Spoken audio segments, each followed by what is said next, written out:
Hello, my dear parents. In this episode, we are going to uncover some of the comorbidities of ADHD. I want you to be aware of these and to look out for them. They are the other conditions that often hitch a ride along with ADHD. I'm Annie Agin, and I'm your academic and ADHD coach. I help kids and adults understand and manage their ADHD. Brains that are gifted and challenged require a different parenting style and require a different learning style. And those are my specialties. Please, I welcome you to join our dynamic community where you can access more rich, free materials always at my website, annieagin.com. So I personally think that hanging out with someone who has ADHD is quite the party. In fact, my favorite people in the world have ADHD. They are kind, they are sensitive, they are spontaneous, super smart, and deeply creative. And who wouldn't want to hang out with that?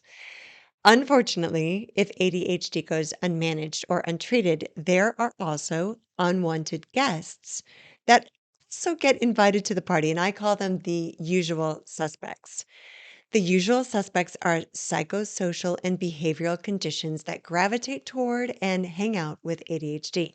It is so important to treat and manage ADHD well because the following usual suspects are always lurking right around the corner. They include depression and anxiety, OCD, sleep disorders, oppositional defiance, and many substance abuse disorders. It's hard to have a good time when those guests show up and ruin the party for everyone. Proper diagnosis and treatment of ADHD will definitely help mitigate the risk of those comorbidities crashing the party.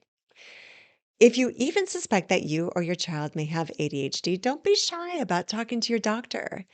You know, when you take your child to their annual physical or that annual wellness check at your doctor's office, the pediatrician always starts that appointment by asking your teenager a few routine questions like, are you eating a variety of foods, including your fruits and vegetables? They might ask, who are your friends at school? Or, now, you know the importance of staying away from drugs and alcohol, right? And they always ask, do you ever think about hurting yourself? Or do you feel alone or hopeless any times? These are some of the routine and required questions all pediatricians ask their adolescent patients. And now, researchers in the area of ADHD think there is a very good chance those questions will also soon include, do you have any trouble paying attention in class? And is it sometimes hard to focus and get your work done on time? These questions should be a part of typical health screenings at any age, but especially for our teenagers, because the earlier that ADHD is flagged, diagnosed, and treated, the better the outcome, not only in adolescence, but also in young adulthood. ADHD is really easy to miss, especially the inattentive type as opposed to the hyperactive presentation.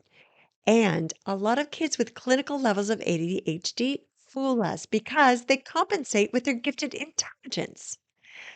Folks, an underachieving child is just as much a travesty as a child who is struggling with a learning disability or low IQ. So let's review those comorbidities or usual suspects that follow in the shadow of ADHD. If you spot depression in your child, have them also screen for ADHD. If anxiety is plaguing your child, absolutely check for ADHD.